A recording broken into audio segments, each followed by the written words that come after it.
And now for our final topic to wrap up this week's episode, we're going to share our thoughts on Superman and Lois. Yes. We have been bad Superman and Lois fans these last couple weeks. We meant to give you reviews for episodes 5, 6, and 7.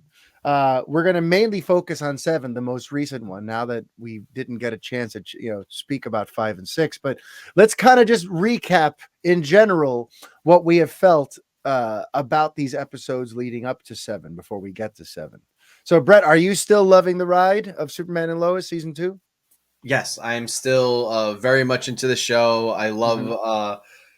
yeah, like all of like the mythology, the way they're interpreting it, some of the, the characters they're bringing in. Obviously, I think the last time we spoke about it, episode 4, we had gotten the Bizarro reveal. Yes. So, Bizarro's there. We'll talk a little bit more of that in a moment because there was an interesting development this week with that.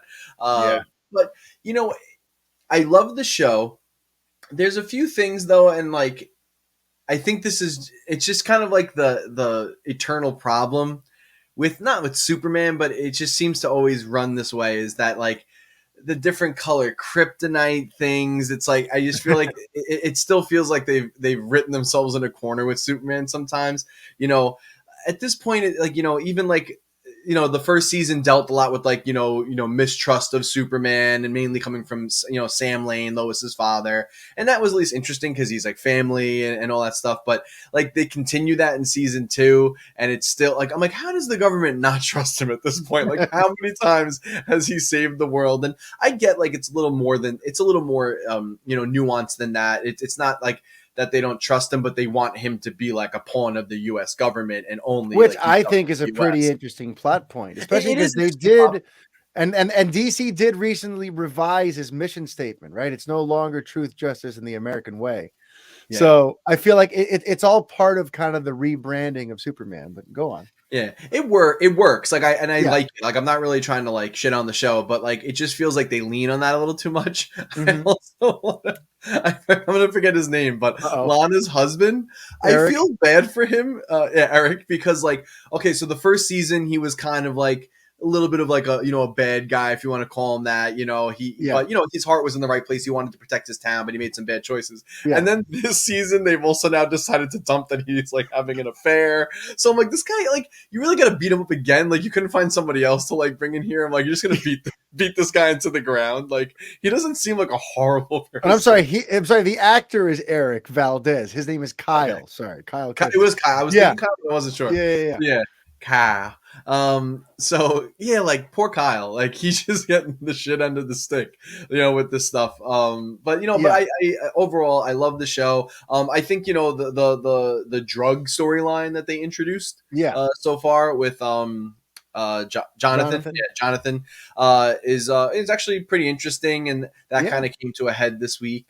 I've been Yeah. talking a lot. I don't know. You want to throw a Yeah, couple? yeah, yeah. So just to kind of recap, in 5 and 6 is where we got to know more about this Bizarro, and we got to learn more about where he comes from, and we found out who the real big bad is this season. Because at first it might have seemed like Bizarro was going to be the big bad, but it's going to be the cult leader, Allie. And that came more to the forefront in her connections to this sort of alternate universe where things are sort of reversed. This is an interesting take on Bizarro. I've seen him used a few different ways. Sometimes he's like an attempt at a clone of Superman that just went the wrong way, and I've seen all different variations of it. Honestly, I was relieved to know that he was just going to be more of a pit stop along the way, and that he's almost kind of a sympathetic figure as Right. opposed to a full-on monster bad guy. Because Bizarro, the way he's always been portrayed, traditionally speaking, Bizarro is kind of a tragic character. It's almost like a Frankenstein's monster type of deal in the Sure. comics and stuff like that. You're supposed to feel for him because he doesn't want to be this warped, weird thing. And at his heart, he wants to be Superman, is the sad part, but he's just, he's wired wrong. So the fact that they went the sympathetic route after we got to know him a little bit, I was kind of relieved to see. And then to find out that he's just a pawn in Allie's plot and the medallion and the whole thing, where that's building, that was I'm digging the hell out of the Bizarro storyline. And then with the XK, I mean, it honestly, it hasn't bothered me, the yellow kryptonite thing. Maybe I'm just used to it by now, being a Superman fan. To me, it's not that much to keep track of. You know, the green kills him, the yellow, I don't think does anything to Superman, but it makes other people get Kryptonian powers for a little while. Yeah. And There's that's all we really the have red to. light Then the that red like light, but weakens it's him. not red kryptonite, but it's red Yeah, sunlight. But yeah, red listen, sunlight. just Yeah. pay attention to your primary I'm colors, not red, yellow, and I'm not green. like Right? lost. That's not confusing to me. It's just like, they did a whole X Kryptonite. I I know. just, sometimes like they did X Kryptonite in the first season and Yeah. now it's like still around. And I'm like, Hmm. okay. And then like, the whole thing with like everyone just like inhaling this thing. And then like, especially Anderson in this episode, like the new military guy, like Yeah. he just first time inhales that and he's already like, I know how to do late. Like, how do you know how to do everything already? Like, you just You don't inhaled. know he hasn't been practicing at the base. He's had access to Uh, all that tech. He's been like I know I'm being home in his nitpicky. room practicing the yellow stuff, you know? Yeah. Let me set this doll on fire with my eyes. You know, I'm some sure of he this stuff practiced. some of this stuff just like is kind of like, oh, okay. But I should say too, one little thing that I really like, which is cool, is like, obviously Morgan Edge destroyed Kal-El's like Fortress of Solitude key with the father on it. Yeah. And I really like the dynamic that now he gets to be with his mother. I thought that was actually Yes. a really cool thing. And now Really she's the cool. one he goes to. And actually, we should let's just talk about this week. I really like that they kept Morgan Edge around and didn't kill him or Tal Rowe. Yeah. Talro. And I thought this episode was really, really cool. They gave Absolutely. some development. I loved seeing them interact with each other. And yeah, we got a couple of scares at the end of this episode. Well, one of them was a real scare, but it Yeah. looked like Morgan was going to bite the big one, Yeah. but he made And it. we were sad about it. Who'd have thunk we'd be sad Yeah, about it, they did right? a quick What a little turnaround. turnaround Yeah. and pretty quick too. But I was in for it. It didn't Yeah. seem too forced. But let's talk about the crazy one. I mean, listen, it could turn out this is not true, but Bizarro's dead. Bizarro's They dead, killed killed by Bizarro. Anderson. And honestly, though, not to glaze over though, like Anderson's arc took a turn in these episodes too, because leading last we spoke through episode 4, he was just kind of a hard ass military general who's stepping in for Sam Lane, and seemingly, like, I had sympathy for the guy in a way because he doesn't have the same pull over Superman, honestly, yeah, obviously, Right. as Sam Lane does, and Superman is just not listening to him. And when it comes to this American thing, he may be wrong about it, but he's just following his orders from up on high to get Superman to play ball, and Superman's not playing ball. And then things take the turn, though, when his soldiers die at the hands of Bizarro. And it's interesting to see how the guilt from that decision sort of pushed him over the edge, where he could have gone and now, like, with his hat in hand to Superman to go, you were right, I shouldn't have sent these kids into danger. But instead he went the other way, and we got to watch Anderson's turn to the dark side. He became a Yeah. full-fledged villain in these last few episodes. That's just been interesting to sort of watch, because I didn't see that coming. For a little bit there, it seemed like he might soften up and realize I Yeah. screwed up. Instead, he freaking captures Clark, and he's Yeah, he episode doubled 6 down. ends with the cliffhanger of putting him in the cell with Morgan Edge under the red lights. You know, that's another interesting thing about this season, where they've given all the characters so many different conflicts. Everyone's dealing with all this stuff. You have the cheating and Lana and Kyle's thing. You have how that affects the daughter. You have the daughter who kissed the girl at camp and how that affected Jordan. And then you have Jonathan with the XK and defending his girlfriend. And like everyone's dealing with all this stuff. And you have Lois at the newspaper and dealing with her sister. And yet, even with all that, nobody's got it worse than Superman, because he's got 4 different adversaries, 4 different things he's dealing with in this season alone. And it's kind of perfect because Superman really should have a very busy plate. Superman Yeah. he shouldn't have just one thing that occupies his time. He's Superman, right? And Yeah. the show seems to understand that, because if you think about it, in this show, in this season, he's dealt with Bizarro. He's found out about this alley thing. He's got Anderson on his tail. And Oh, now I lost it. There's like a fourth Well, like sort of the kid, like adversary. his kids, like the drug problem. You Well, yeah, account. well that too, but that Oh, more as an like that adversary. affects Clark. But there's like one other thing with Superman. Oh, in Talro, where he had to Yeah. deal with this Talro thing, and they fought in this, and like there's been some an interesting bit of like tension between him and his brother and all that. So he's had like four different battles he kind of has to fight throughout this season. And yet, aside from that, all the other characters have all these very interesting arcs too. So I think the plotting on the show is pretty excellent. And Yeah. I like that Superman's stuff, like these are jobs for Superman. You know what I mean? The stakes are where they should be when your character has the abilities that Superman has, you know? Right. So but yeah, so this episode was a killer because we got, you know, it looks like Bizarro gets killed by Anderson. And I found that whole scene very, very touching because it was like the counterpoint. While that's happening to Bizarro, Clark is up, your Kal-El is up in space with Tal-Ro trying to recharge him in the sun.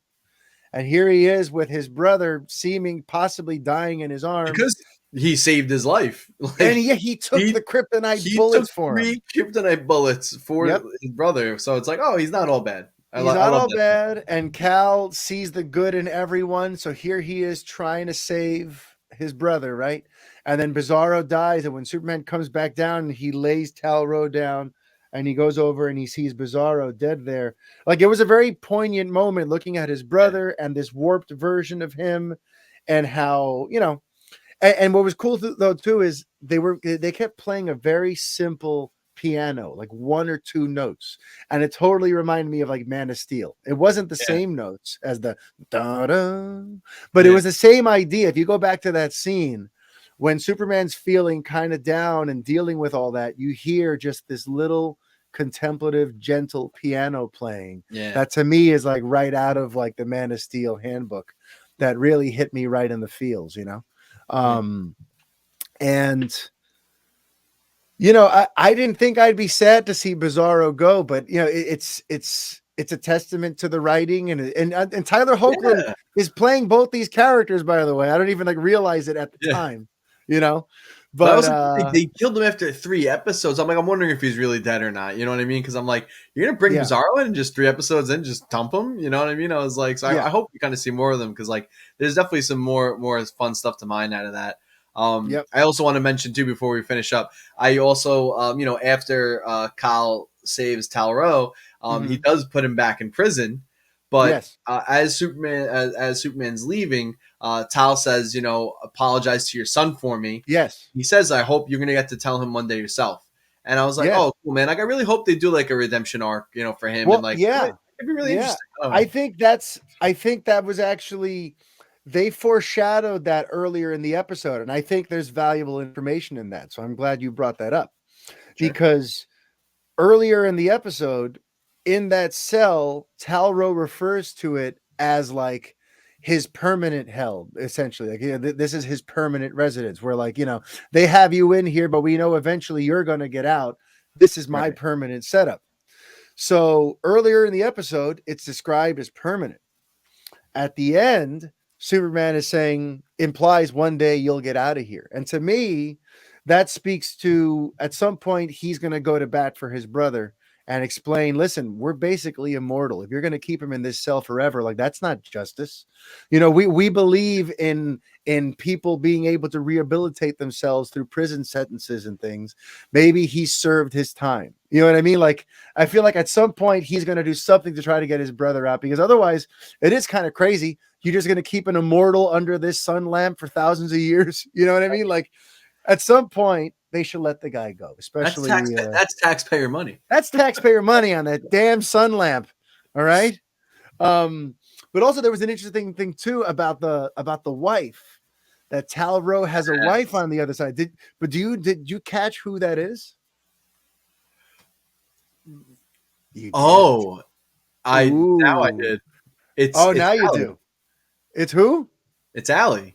No, it's not Allie. I don't think it's Allie. Ah! No, I think it's Lana in the other world because if you remember, At Oh, some point, we see Bizarro fighting, and there's like a Kryptonian Lana like that's shooting right. at I him. totally forgot. Yes, So yes. in this alternate world, Tal Rho married Lana.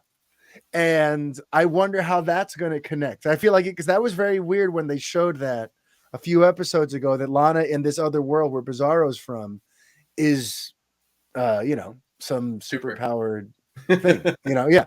So, I mean, so many interesting little things. I have a few notes here.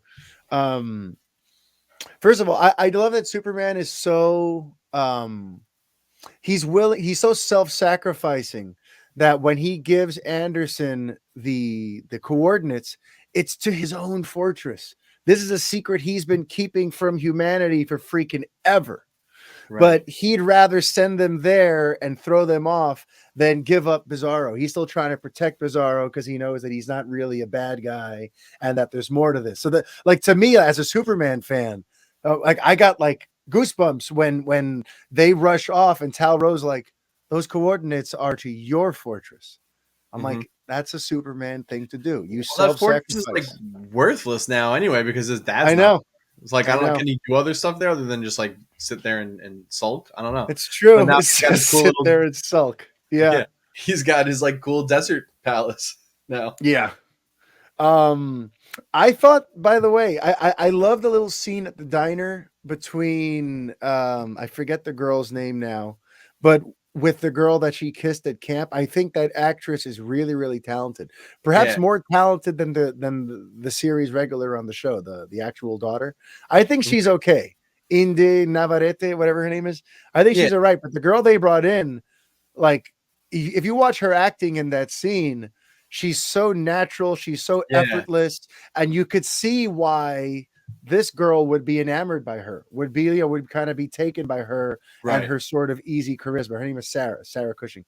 Like I just thought that scene was great and I wanted to zero in on it. Something that I thought was really kind of cool in this episode was like the power of talking it out. I know it's going to sound funny, but in this most recent episode, a few major things happen just by the characters hashing out their feelings. So at first, when Lois hears about what Jonathan did, she doesn't want to hear it, and she reads in the riot act, and she's all emotions. But then later on, when she comes back and goes into his room and lets him plead his case and explain where it was coming from, now listen, it doesn't get him off the hook, but now she understands where he's coming from, and it showed like how important it was to just have that tough conversation, Yeah. because people don't make these kinds of decisions in a vacuum. People don't just, I'm going to go do drugs and be a bad Right. person now. Like, I love that there's some humanity in that script, in like she wanted to hear him out and there was more to the story, and if you're his parent, you do have some things to consider now, you know Right. and then there was also, there was a scene between Lois and Lana where they were having some heart to heart powwow. And again, it was like there were several key times, and even the stuff between Cal and his brother in the cell. There were several times where like them just talking through their issues buried lots of hatchets and created a lot of good outcomes. And I just Yeah. thought that was kind of cool. It's funny to think that in a show about a superpowered alien and all these special effects and all this larger than life stuff, the human element, that just talking through your issues and, is still kind of, they're championing that. And to me, that's pretty Yeah. awesome. Clark went full dad mode But at the then, end yeah, of then the that was last the big one though. That was kind of shocking, right? Because, think he he said, gave "Damn him, he gave it, you're him the too fast." floor to speak, and after his son spoke, he went full angry dad on him about how Yeah. you represent this family. It I was thought it was really good. I liked that a lot. it was Actually, good, he but I nailed it. felt so bad for Jonathan because, Yeah. like, he probably, his dad's always been like the softy, and Yeah. and Lois, by the way, I love it. Like earlier on, she said, like, I am so pissed about this. Like, Yeah. to me, she sounds like, you could take the girl out of Metropolis, but you can't take the Yeah. Metropolis out of the girl. Like, she sounds like such like a city tough ass mom. She didn't Yeah. sound like, country bumpkin. They're so great. They're really so great on the show. Also, I say the kid who plays Jonathan Kent. I mean, he's a pretty good actor. I mean, Yeah. he's definitely the stronger of the two brothers for Mm-hmm. sure. Yep. Speaking of the other brother, though, I mean, like I know like the big focus of the first season was Jordan coming to terms with his powers, but it seems like he's just good now. Like he's just good. Yeah. That's all in the Figured it wraps. out. And like He's because they just haven't like really touched that at all this yeah. season. You Yeah. know. So that's Yeah. interesting. I'm curious that's going to come into play. I mean, I'm there's also a thing curious where his eventually. grandfather is like Yeah. training him, but we don't really Right. haven't Right. seen more of that. But It was kind of like a throwaway thing, yeah, in like the second episode or yeah, something. he's First definitely episode. taking more of a backseat. Like if season one had Jordan at the forefront, this one seems to be more Jonathan's season, into where his arc really is the meatier Yeah. one. You know what I mean? This whole thing with Candace, he's protecting his girlfriend Candace, who's a drug pusher. By the way, I think she's a pretty terrible actress. On the flip side of the other topic Yeah. I brought up, Yeah. this Candace broad, I've never believed a single word she said since she's been on screen. So I'm just like, please get her arrested, get her off the show. I'm done with her. Do you think that What? Jonathan is ever going to develop powers or no? I don't think so. And I think that's part of what makes his character special. That's his piece of the Yeah. puzzle. You know, he's the human element here. I mean, he broke my heart in this episode when he starts saying that everyone's amazing at something. And I felt like, what am I? I'm nothing. And it makes sense when your father is Superman and your brother is essentially Superboy and your mother is internationally renowned, probably Pulitzer Prize winning, journalist Lois Lane.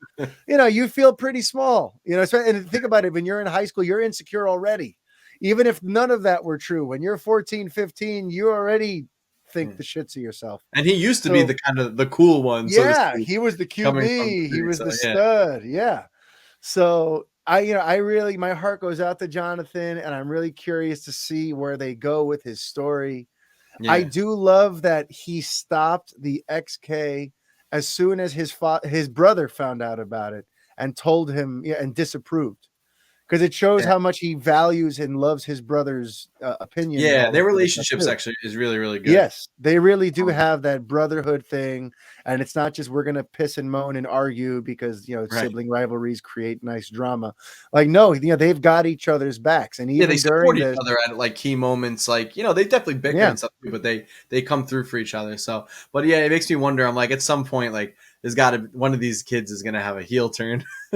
Yes, that's got to happen. I think at some point it will happen. Well, yeah, but hopefully it comes and it doesn't feel ham-fisted and forced. Right. We got a taste of that at the end of season 1 when Morgan Edge's his whole plot, somehow they were able to take over Jordan's psyche. Remember, I think Talro's father went into Jordan. Remember, so we got a small taste of evil Jordan already.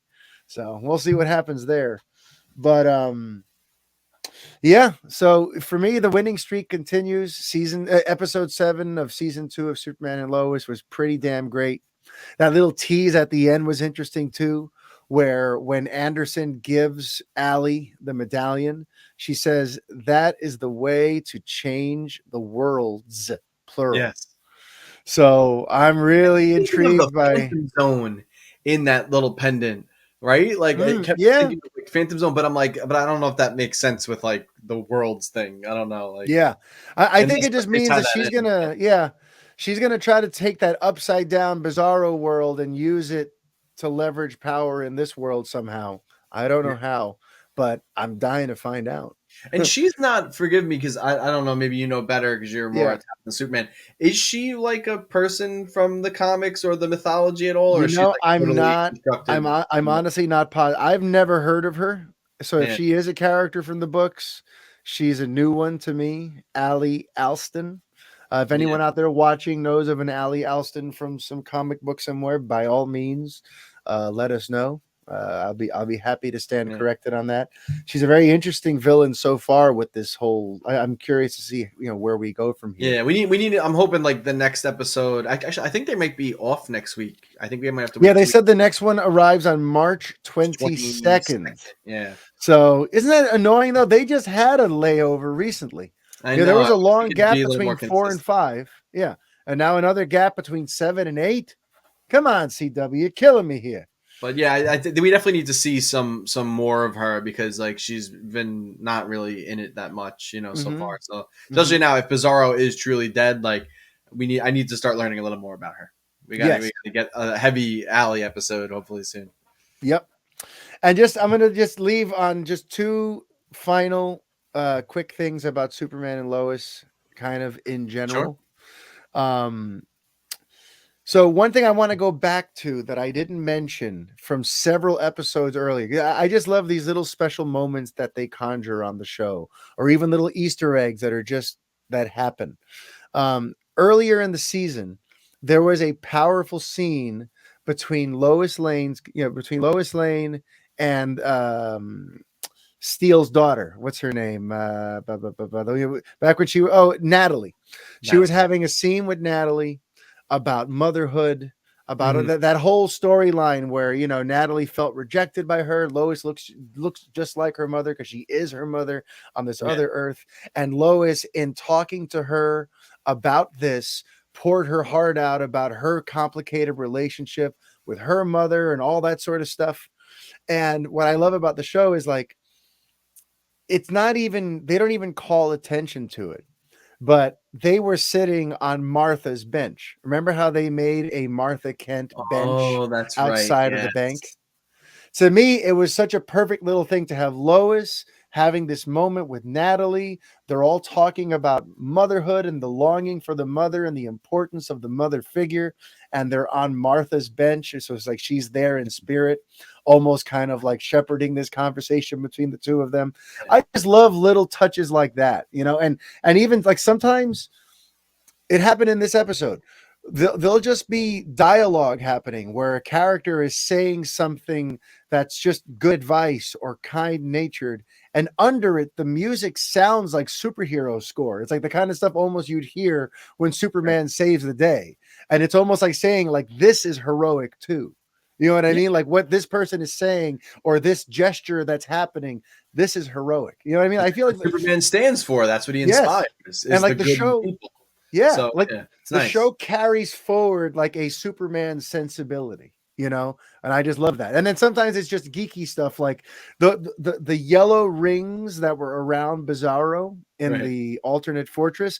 That is straight out of Richard Donner's Krypton. In the first scene when Zod and Ursa and Nan are standing there, they Oh, have yeah. these like rings going around them, and the rings around Bizarro were exactly that, just yellow. Um, Very cool. yeah, I could go on and on. I loved the moment, by the way, when Anderson shoots the kryptonite bullet at him at Bizarro, and Bizarro beats it further into himself because kryptonite helps him. It kills Right. Superman, but it makes Bizarro stronger. So I just that was a cool little moment too. I mean, we can just do this all day, but Yeah. Superman and Lois, episode 7, season 2 was great. I can't say we'll be talking about episode 8 next week because there's another freaking break. Yeah. So But catch up if you're behind, and then we'll talk about episode yes, eight catch up, when it comes out that catch way. up.